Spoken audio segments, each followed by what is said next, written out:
Welcome to Adventure, an e-commerce podcast that isn't just about numbers and profits. It's about the visionaries who have carved their path, navigated challenges, and left an indelible mark on the e-commerce landscape.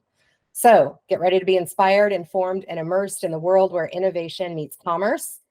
Joining us today is Ramiro Velasco. Ramiro is an engineer, entrepreneur, e-commerce veteran, and most recently co-founder of GoAvance's, a digitally native company that helps brands enter the Latin American market. Also joining in on the conversation will be Joseph Phillips, account manager with BidX. Joe has a passion for all things e-commerce, and at BidX, he handles ad strategy for enterprise clients in the US. So let's jump in with the first question. Ramiro, what inspired you to venture into the Amazon or e-commerce industry? We'd love to hear you share your journey of building and scaling your business, some of the challenges that you faced during the initial stages, how you overcame them. I know we just had this conversation a couple of days ago and had a lot of fun having that chat, talking about the music industry and sort of the similarities between that and this, but definitely share your journey with us. Yeah, absolutely. Thanks, Jeanette. That was a wonderful introduction. You really gassed me up. Like I really feel like I'm doing something right. So I made the awful mistake of going to engineering school, like going to school for engineering, because I was not much of an engineer. Like I was before that I was doing like a lot of music and I was doing a lot of like creative things. And part of me, part of some insecurity that every high schooler has was, all right, well, I gotta be smart. How do you be smart?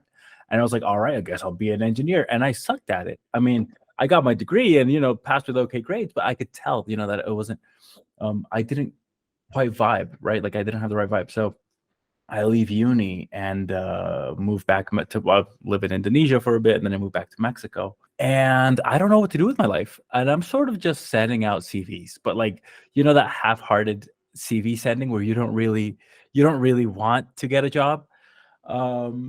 And in one of those, I sent it out and it was for an Amazon agency. I was like, okay.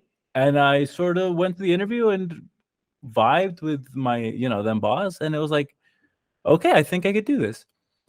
And probably within the first, week or so, I realized like, oh, wait, this is actually stuff I really like. This is,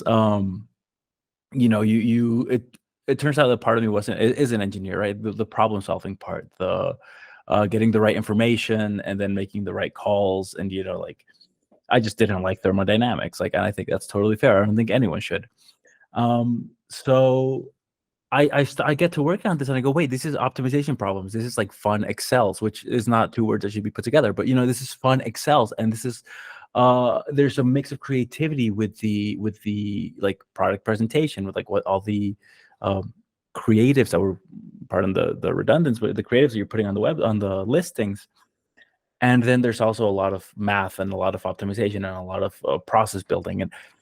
And that just, I mean, by pure luck, it was a great fit where it became basically Sudokus every day. And I'm the kind of nerd that plays Sudokus and chess and all these boring things. And I was like, wait, this is kind of like that, but I can get paid for it and get instant dopamine hits when you're seeing the results, right? So I worked with, I don't know, several dozen brands and, got really nice results. And you get the dopamine hit where you're like going into one account and you go, oh, these guys grew. And then the next day, oh, these guys grew. Like, oh, we're doing something right.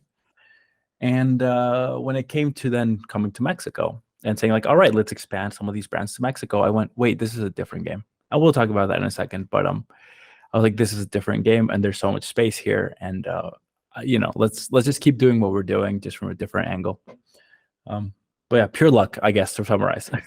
What a great feeling though, right? To like hit on something that really spoke to you. And it sounds like you really lend yourself to something that's just not single faceted. Like you really like the opportunity to work on a lot of different things and kind of like not just one thing at a time. And being a problem solver has definitely been a trend for all of the tech founders that we've spoken to so far. So I think Joe has some questions for you. So you kind of started to touch on it, Ramiro, regarding how it's a whole different game than in the US. And I was hoping you could kind of get into a little bit about how Overall, e-commerce is different in Latin America and South America, not only as far as what you can and can't import, but dominant players and consumer habits about how people are shopping online. Oh, this is one of my favorite topics right now. Because it involves a little bit of like macroeconomics, and then it involves a little bit of like just social trends. And then I think we were all around 2015, 2014, Amazon, when you still wouldn't believe, like, wait, who would buy their toilet paper online? Like, that is ridiculous. Right? Maybe a little bit earlier, like we can go 2012, where it didn't quite make sense. And now we have the proof of it actually did make sense, and it grew like crazy. And Amazon is $1 trillion company, and all these things, based on something that someone believed in that maybe the rest of us didn't. At least that's my experience. I was living in the UK. They're like, "Oh, just buy it on Amazon," and I was like, "How dare you? Like, is there not a shop nearby that I can go to?" That feeling is where Latin America is, maybe a little bit more ahead. Maybe in the 14s and the 15s, where it's not only, hey, we figured out a lot of the payment solutions, right? Like in Mexico, specifically, and actually Mercado Libre is doing this across Latin America. They'll say, hey, you can go pay for your product at the corner shop, because we're a cash-based economy, right? Pretty much across the board. And they went, you know what? We get it. Go pay at the corner shop. We enable these programs. Now more people can shop online, but also the trust is being built. So what you'll see is in Mercado Libre, who has been around for longer in Latin America, you will see more consumer trust, right? Because they've already tried it. And now Amazon is going through that process of, wait, does it? Because I got here 7 years ago, and those were the questions I was getting. Does it really arrive to your house? What do you do if it doesn't? And you have to go, you're completely covered. If it doesn't get to your house, you get your money back. Don't stress. So what we're seeing is not only, Amazon and Mercado Libre making a push to open up these, like the ease of use, but the nearly 700 million people in Latin America are becoming digitized in their shopping habits. So it's not so much a question of, hey, can I get this new product to work? It's like, can I get this product that people are familiar with to convince them to buy it online? And that is just becoming like, we all saw the 18,000 review garlic crusher that we all learn on, right? From the Helium 10 videos. Like, who didn't go through that? But that's what's being built right now. So there's just a ton of opportunity for people to capture a part of the growing pie. And with that, in the US, we generally say, if you're about to launch a product, in order to have a good launch, and assuming everything goes well, you need about $50K to put into it. What would that look like expanding into Latin America? So this is actually really hard to talk about without getting to the bureaucracy of things. If you want to get started selling, and you're just like a random person here, you can get started with a lot less. I've seen people start a company a couple of years ago, but I've seen people start good online business with $2,000, which is basically a shipment and then initial advertising, right? Like this was a couple of years ago. A friend of mine did stainless steel straws and bamboo, the stuff that was in fashion a couple of years ago. Now, if you're a foreign brand coming into Mexico, that's where you start running into some, let's call it bureaucratic challenges. You need to be set up with the Mexican IRS called SAT, and they do not make it easy. You need a business entity, when lawyers don't make it easy, because you will end up paying the you don't speak Spanish tax, which I think anyone that's ever been to Cancun or something knows what that tax is like, right? But all in all, what we're seeing is advertising is infinitely cheaper. Numbers came out 3 weeks ago, maybe. CPC is 80% lower, something like 83% lower in Mexico, right?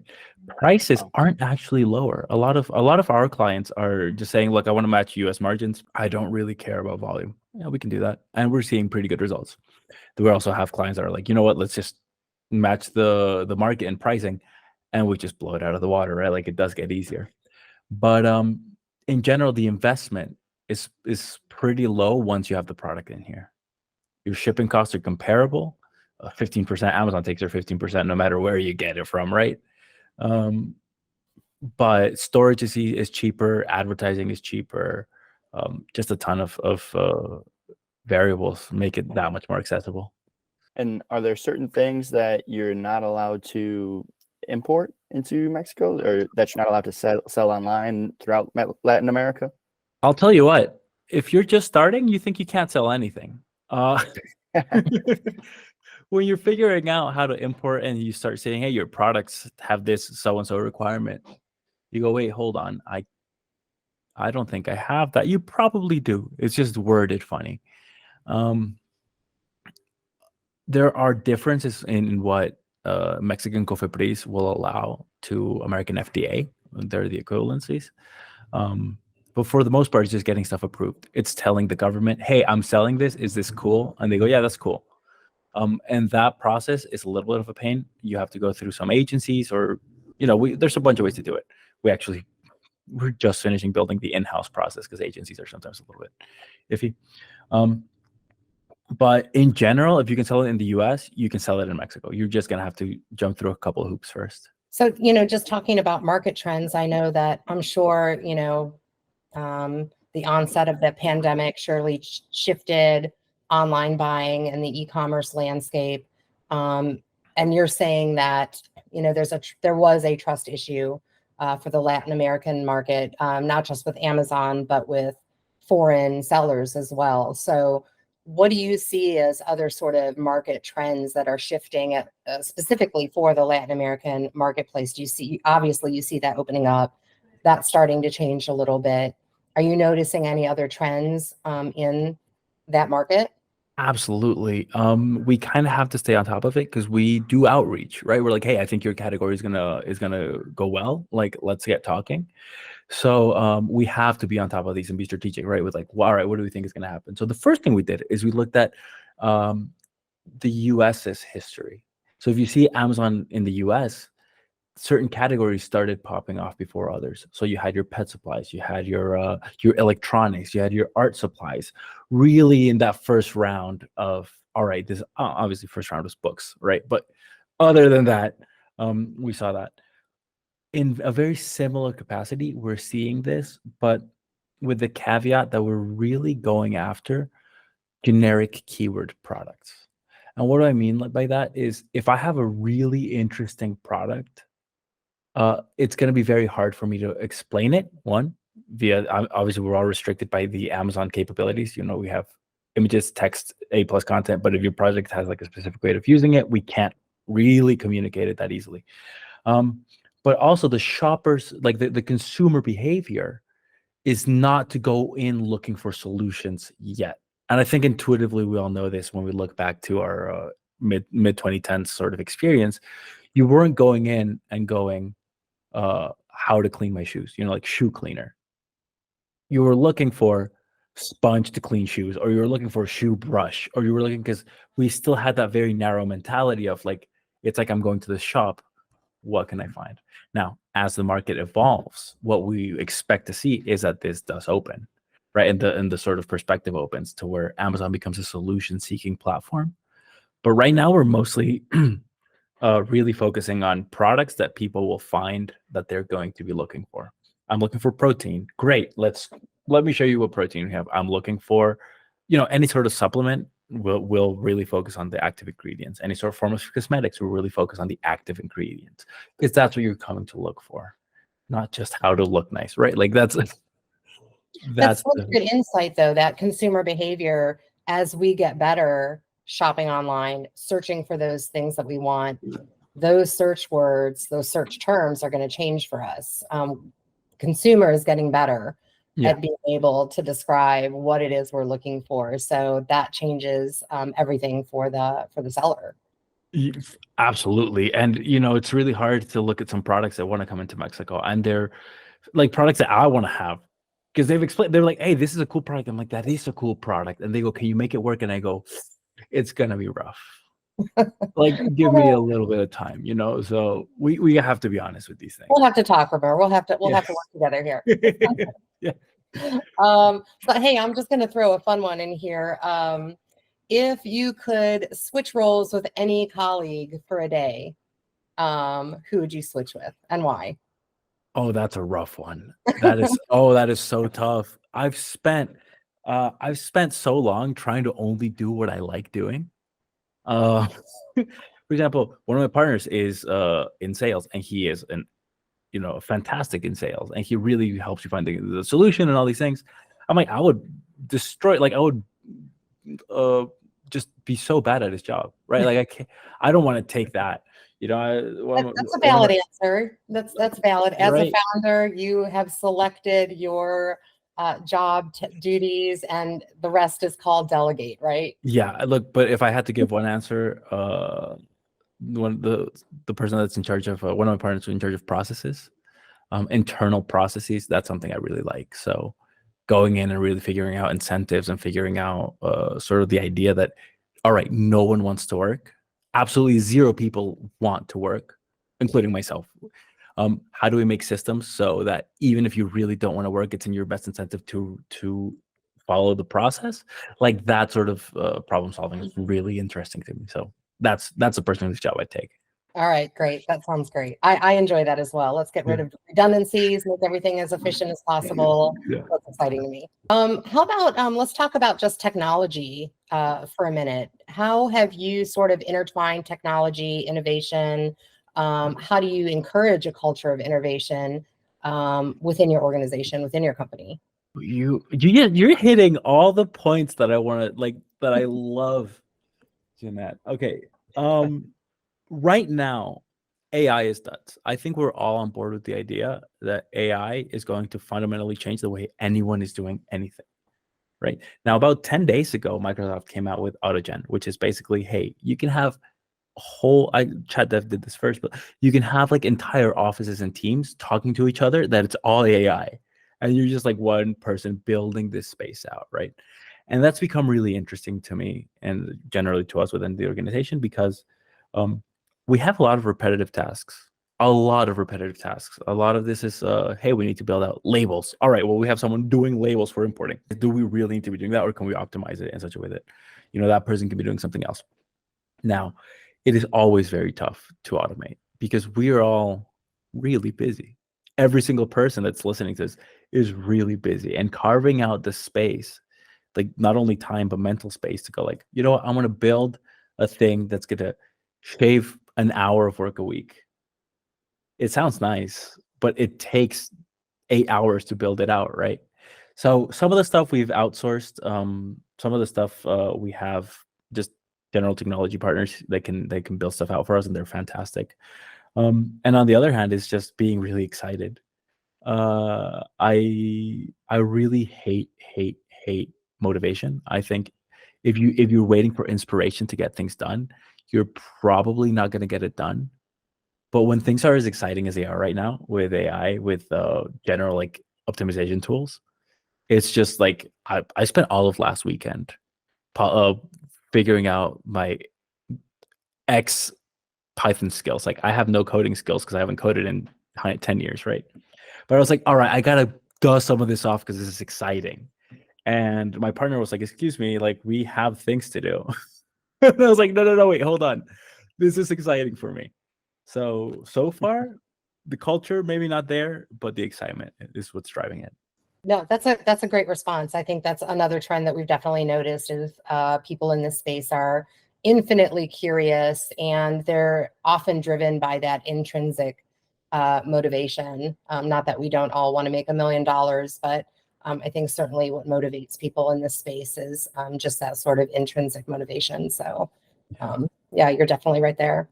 So what, as we sort of wrap this up, I think the biggest question is, people certainly must see blockers to entering the Latin America marketplace.